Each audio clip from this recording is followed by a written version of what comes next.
everybody. This is Christina Fasonic broadcasting live from Wheeling, West Virginia, and Damian Dressick coming to you more or less from Prospect, Pennsylvania. And we are very excited tonight. We've got a wonderful reader coming to you from a little bit south of what we might think of typically as Northern Appalachia, but one who has spent a not insignificant portion of his writing life in the state of West Virginia, as well as the state of New York. All right. How are things in Wheeling tonight? Oh, they're very well, thank you. It's all good. How about you? How are you? I'll defer. Gotcha. I'll demur. It's like passing in poker. I'll pass. Exactly. Check. I got you. Check. In chess. Yeah, I got it. So, we ready to bring John on for us tonight? We are. Let's get John Hopp. Oh, should we introduce him when we get him here, or we should introduce him now? Go ahead. Introduce him. Well, I'm going to bring him on. This is John Hoppenthaler. Let me tell you about him. He even looks very poetic. His poet shirt there. Definitely. John Hoppenthaler. He has multiple books of poetry, all out from Carnegie Mellon University Press. 2003's Lives of Water, 2008's Anticipate the Coming Reservoir, and 2015's Domestic Garden. His poetry and essays have appeared in so many journals it would take longer than our broadcast to list them all, but I will say New York Magazine, Ploughshares, Virginia Quarterly Review, Southern Review, and West Branch. His accomplishments would also take longer than our entire broadcast. I will say he's received an individual artist grant from the West Virginia Commission on the Arts, a grant from the New York Foundation on the Arts, and the New York State Council on the Arts. And he was and served 2 terms as the Distinguished Poet for the Eastern Region of North Carolina. Awesome. Hi. All right. Hi, John. Welcome to our show. I'm really thrilled to be here. Thanks for having me. It's nice to see you again. The last time I saw you, I think it was maybe 3 or 4 years ago, or maybe longer, when Dr. Brent House, brought you to Cal U. Yeah, it's probably longer at this point. I think you had just had a book out, so maybe that was 2015. That sounds right. That's when my last book came out. You know what? I wasn't sure of this until you said the last book out. I saw you last reading at IUP. I was teaching at IUP. Yes, I think you just had a book out then too. That's right. See, we're good luck for you, John. I've been gigging all through that area my whole professional life. I love that. That's those places. And yeah, the state Pittsburgh a number of years ago too, at a reading series you were curating. That is true. Yes, the Upward series. By the way, John Martino is watching us, not perhaps live from Hong Kong, but he'll be watching us from Hong Kong at some point. John, how are you, man? Martino. All right. How about if we disappear and you do what you're going to do? Great. Thank you. We'll be back in a few minutes. Terrific. Thanks, Christina and Damon. I'm really thrilled to be here. And thanks, everybody, for being here, too.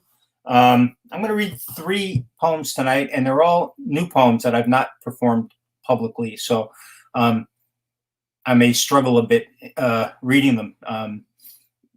I was supposed to have had a number of readings in the last few months, and they all got canceled, because of the pandemic. So these poems would, be in my repertoire by this point. But this is the first time I'm reading them out. So be kind. The first poem is called Bourbon Cigarettes, Van Morrison. Lake Anna, Virginia. The winds picked up, rattling half-dead leaves, snapping off acorns that clatter through branches and thud to the ground. Wasps circle the screened-in porch, probe corners, and the sky's brief flirtation with blue has passed behind the gray shade, drawn over hills beyond the lake's far shore. Every now and then, a gust catches the ceiling fan's wicker paddles, and they turn slowly. It's nearly too obvious. Autumn begins in beauty, and ends with a cold rainstorm in late November, too dismal to mean anything else but winter. I'd forgotten how music can shift a body into depression like this, how memory clings like cigarette smoke to a damp sweater, and rain begins drilling at the roof. Van Morrison's given way to only that percussion, whiskey's flame in my belly. My mother no longer speaks, but she grins horribly at the nursing home, flicks spit those days when she fails to recognize me.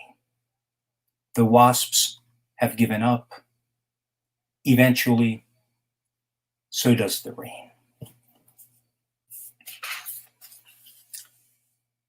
I wrote this next poem while I was at the Weymouth Center in Southern Pines, North Carolina, on a fellowship, writing some new poems. So this poem dates to 7/4/18, 4th of July in 2018. And it's called Great Again. A hummingbird just visited the porch, attracted, perhaps, by my red beer cozy. Or maybe she's the raven at the window this morning, shape-shifted now to remind me of change. A cherry bomb explodes beyond the trees. A bullfrog bellows prematurely. On another day, I'd have thought, gunshot. It's the first thing that goes through everyone's mind. Another unarmed black body, bullet hole in the back. Everyone's mind seems polluted with noise, and now another blast, hollow point, disturbing the peace. My father hated the 4th of July. He'd escaped communists in Romania, was born into war. If you want fireworks, he'd say, go join the army. He loved his new country, but it was hard labor he believed in most. He worked himself to death. It seems this year there's nothing to commemorate but losing. It's taken me 57 years to feel this bullseye's growth, like wings, dead between my shoulder blades. And this last poem was commissioned by a colleague of mine at ECU for an ekphrastic anthology that the North Carolina Museum of Art is going to be putting out. And I'm really excited about it. A bunch of great folks are in there, Dorianne Lux and just so many more, Fred Chappell and on and on.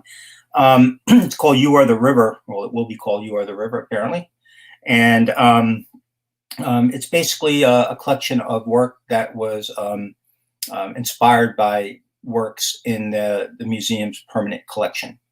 And the work I chose was a painting, and perhaps you can flash that. There you go.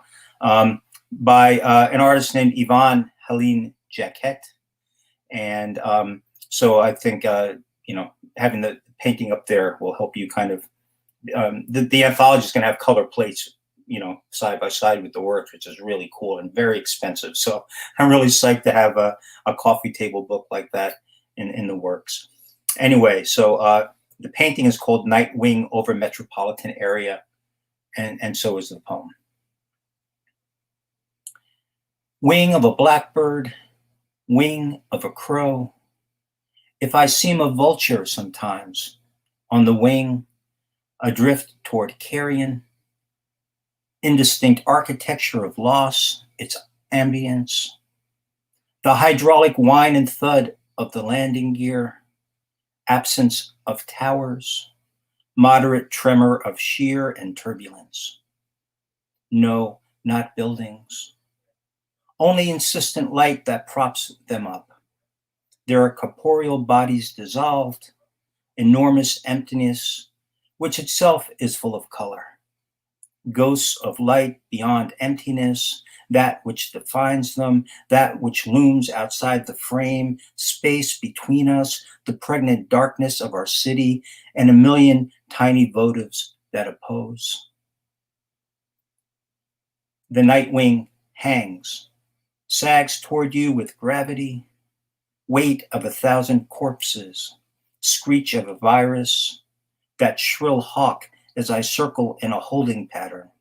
And all I can see is primary color, ponchulism of what's left behind or flown toward, fugitive colors, especially the blue rims of your eyes.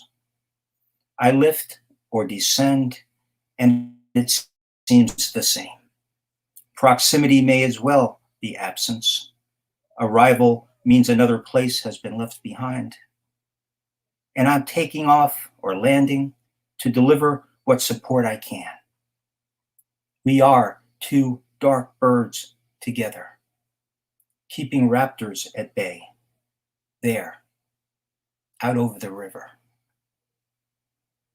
Thank you.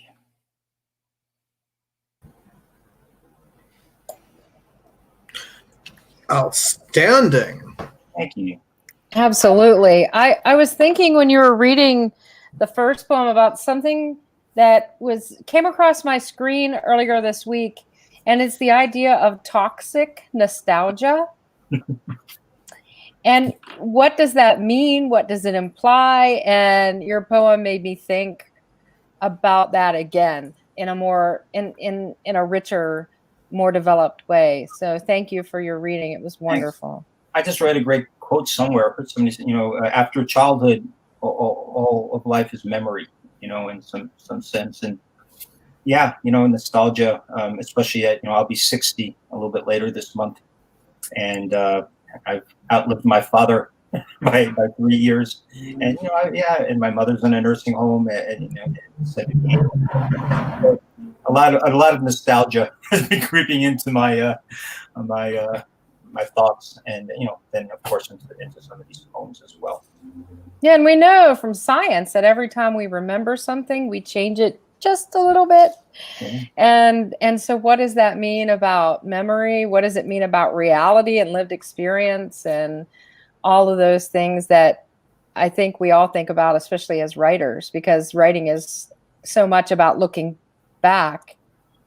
It's about lived experience already. So yeah, fortunately, in my poems, I'm not so much interested in facts, which is good. I'm interested in making a good piece of art. So even though so many of the poems certainly come from quote unquote true things, it's what you do with them.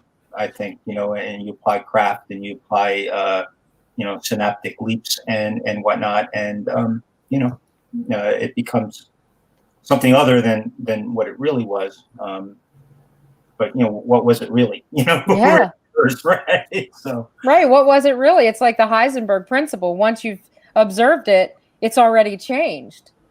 And that's how whatever reality, whatever memory actually is, right? Exactly. Yeah. I often find things that come out of our readers that I want to sneak into conversation, and I can imagine us. I can imagine saying, let's venturing out into the pregnant darkness of our city as a catchphrase for like the next decade. But more so, I sometimes I'm not a big assigner of prompts, but I'm trying to improve my prompt usage as a teacher of creative writing, and I love starting a story, like demanding students start a story with the sentence, "My father hated the 4th of July."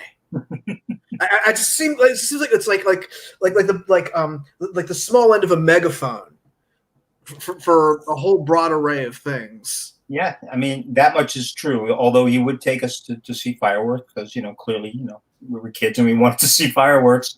Yeah, he thought it was dumb, thought it was stupid. He just like you said, that it reminded him of bad things.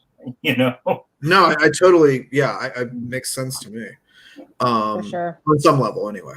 All right. Thank you so much, John, for making time to come on WCONA Live. I'm thrilled. It was really nice to see you again, John, and to listen to your works. Wonderful. Yeah, and thank you for sharing new work with us. I always feel so privileged. It's going into galleries that you like. It's one thing to go to a museum. You see, oh, this is everybody has said this is great, and you get to be confronted with this, greatness. But when you experience things, it's like, oh, I'm it's sort of not exactly like memory, but it's this sort of perception of now, and it's uncolored, and you're tasked with sort of shaping a response to it, unencumbered by the responses of others. I always feel so lucky to be a part of something like that. Yeah, I mean, it's risky because you don't have them in your repertoire the way you have the golden chestnuts and stuff. And normally I would fold one or two into a 45-minute reading, and if you flub it up a little bit, that's good. And plus, I learned so much about the poems by reading them out loud, and I read them out loud in my revision process. But there's something about doing them live, in front of people that presents a different layer of the poem. And I often find myself, making revisions after I've read new poems out, in various, whatever formats it might be. So, yeah, people are saying good things. We've got Michaela saying beautiful John, Michael Waters saying good new poems, and Heather Moser is telling us that she loved listening to these poems. Well, Michael, I think you were a hit. For a long time. So thanks for being here, guys. Thanks for all right. Thank you. And have a great evening. We will be back next Thursday. Yes, we will be on Thursday, and we have D-Chef Philiot is going to be on Thursday. Who has just been? Do you know this? No. Yeah, I know this. I'm excited. Listed for the National Book Award. Awesome. And yeah, wow, it's really awesome. Read about Louise Gluck last night. Yeah, I saw that too last night. We don't have her on. When the Nobel. Right. But Disha, we're really excited, and it was for her book, The Secret Lives of Church Ladies. So, and WVU Press, right? Yeah, WVU Press. I mean, that's awesome to have WVU Press getting that kind of recognition. But of course, great regional press. Absolutely, I'm very proud to be a West Virginian and having that in our state and a part of our flagship university. So, well, thank you again, and we'll see everybody next week. And thank you all so much for tuning in every Thursday night at 8. We really appreciate that. And I know that our writers do as well. All right. Have a great night, y'all. Bye, everybody. Bye.